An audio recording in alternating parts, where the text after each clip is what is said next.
Li Tirkiye û li bajarê Kurdan hemî çalakiyên ji bo piştgiriya gelê Kurd li Bakurê Sûriyê her wisa şermezarkirina operasyona Tirkiyeyê li ser erdê Sûrî hatine qedexekirin. Dema daxuyaniyek jî were çêkirin, polîs bi tundî müdaxalet dike. Êdî nahêle di nav avahiyên HDP de jî li dijî operasyonê daxuyanî werin dayîn. Dora avahiyên HDP her roj bi wesayetên zirxî girtîne û di dema daxwaza protestoyan de jî nahêlin ku kes ji avahiyan derkevin kolanan. Berdevka Meclisa Jinan a HDP Dilan Dirayet Taşdemir li Amedê di derbarê êrişên li ser HDP û rewşa dawî a operasyona li ser Sûrî preskonferansek darxist. Ew dibêje navbera 5 rojan a şer çareserî nayne. Çareserî paştê gavavêtina Tirkiyeyê û divê ku Tirkiye ji erdê Sûrî derkeve. Tenê 5 roj şer bisekine mesele o nîne. Mesele pirsgirêkê çawa çareserkirine. Mixabin meriv xalên ateşkesê jî yani agribestê jî din hêre ku ji bo çareserkirina pirsgirêkan tê de çareserî nîne.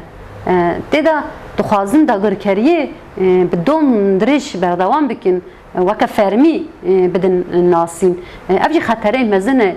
Yê 3 sal dan zêdetir pirsgirêkan xetera mezin bike û dagirkeriyê mezin bike qatliyama bi xwe re pêk bîne. Ji ber vî jî ev ne ten çareserî ye. Çareserî ew e ku Tirkiye ji wir gav da paşbavê jê derkeve, wan çeta ji wir derbixin û bi hewildanên hêzên navnetewî jî, hêzên Sûriye Demokratîk jî hemû hêzên li wir ser wira bifikirin û kîjan sîstemê ji bo gelan baş e, kîjan rê rêbaz baş e, evî rê rêbazî hewildin, evê em bêjin bên jî em ê qoridorê ewlehiyê çêbikin falan filan tiştekî wisa tune gelên Sûriyê û gelên Kurd ji bo tu gelê xetere nîne, xetereke tiştekî wisa jî nîne. Hew merivî dikare bêje îro bûyerek rojhilata navîn qawûz qirêzê rojhilata navîn de ev xet bi rastî merivî dikare bêje parastina Tirkiyeyê jî, parastina hemû gelanê jî. Ji ber vî jî yekemîn Tirkiye dest vî şerî beribde û ji rojava derbikeve. Parlamentera HDP a Amedê Saliha Aydeniz dema çalakiyan da her li pêşe ew operasyona Tirkiyeyê weke dagirkerî bi nav dike û dibêje Tirkiye dixwaze bi herêma ewle kembera ereban çêbike. Rojavayê dibêje ki em ê wêrê koridora aşêtiyê evlehiyê vekin. Va koridora evlehiyê ne koridora çeteyan e.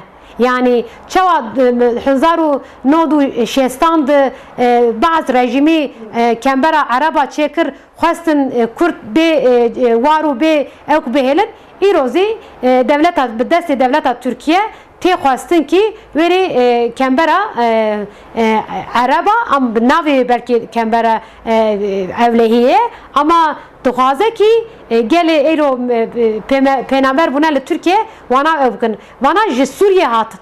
Ji kêrê hatin ew biçin wêrê car. Ama taybet dibin em wêrê malan çêkin ser Tokiyê. Em ê işte ew xwaz ana da ew kê wan ew şirketê wanê ew îhaleyê xwe hemû girtine ji bona li wêrê Tokî çêkin, li wêrê avahiya çêkin, ji wêrê ew çêkin. Yani derda koridora evlehiyê ne derd destkeftiyê Kurdan û dijminatiya Kurdan e. Ji bona wê îro êriş dike, dagir dike. Heyalê wênê Osmancılığê heye.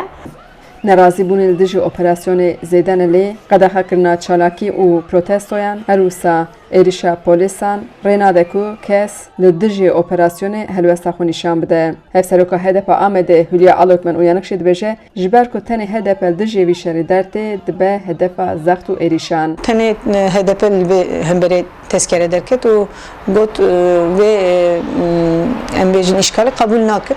Ama li aliyê dijî Tirkiye wekirine hîzayê êk û ji me ne êk û ne ji me ne. Ev alozî bi rastî di nav welata Qoreyekî naxwazin dengekî cuda derkeve. Dengê cuda jî derdixe HDP'ye dixwazin dengê HDP jî bibirin ku li welat herkes bi xwesteka AKP MHP biqîre. Xecî Canfarqîn, Dengê Amerîka, Amed.